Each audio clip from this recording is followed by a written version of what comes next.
Chords, triads, arpeggios, there seems to be a lot of confusion about these terms. So what I'm going to do is I'm going to break down each one of these and I'm going to show you how they're all connected together to help you unlock the fretboard. So let's go.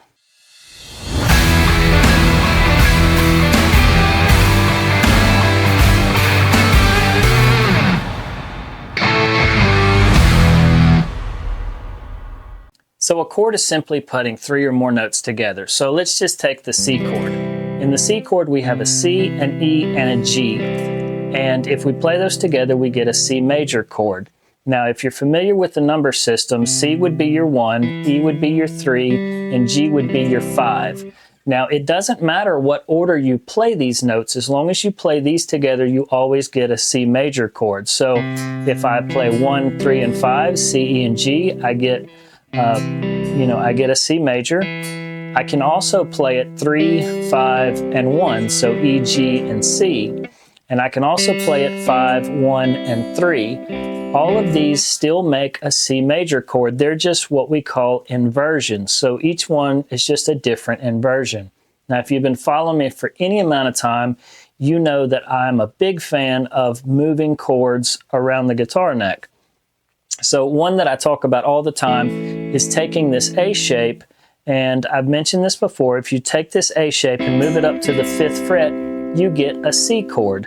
If you also come up here to the 8th fret and play your bar chord, you get a different inversion of the C chord. And if you come up here to the 12th and 13th fret and play this D shape, then you get another inversion of the C chord. So that's 3 different inversions of the C chord. This A shape, this bar chord shape, and then this D shape. Those are your 3 inversions of a chord. Now, a triad is only taking 3 of those notes. So if you know your movable chords, then you already know your triads. You may just not have put the 2 together. So let me explain what I mean.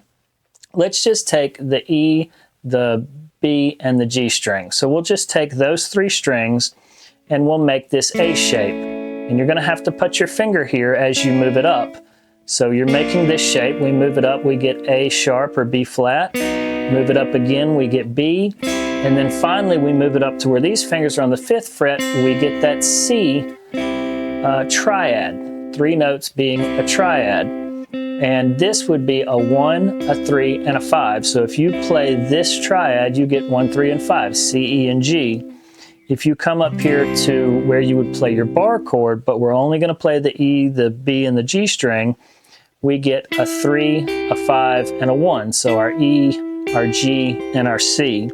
And then if we come up here and play this triad around this D shape, we get a 5, a 1, and a 3. So G, C, and E. These, 1, 3, and 5, 3, 5, and 1, and 5, 1, and 3 are your 3 inversions to a chord. So if you know these movable chord shapes, you already know the triads. Triads just meaning that you take 3 notes of the chord and you play them. So 3 strings at a time, 3 notes at a time. As far as arpeggios go, you might be thinking, well, I've never played an arpeggio, but an arpeggio is simply a broken chord. So if you've ever been down here in C or some other chord and you hit it 1 note at a time, this is an arpeggio. So an arpeggio is simply playing 1 note at a time, either ascending or descending, or going up or going down the chord. Now, obviously, I know that these can get a lot more complicated because I'm dealing with just the C major chord, but there are, minor chords and diminished chords and flat this and add that and take this away. I understand that there's lots of different chords that you can play, but at its most basic form, this is the idea. And as you can see, all of these are getting at the same idea. So whether you like to think like I do about movable chords around the guitar neck, playing the full chord, or whether you like to think of it in 3-note sections like a triad would be, they're the same exact thing. They're just going about it in a slightly different way. So depending on how your brain works, how you want to think of it, if it's easier for you to think in full chords like it is for me, then that's fine. If it's easier for you to break these down into 3-note sections, that's fine as well to think in triads.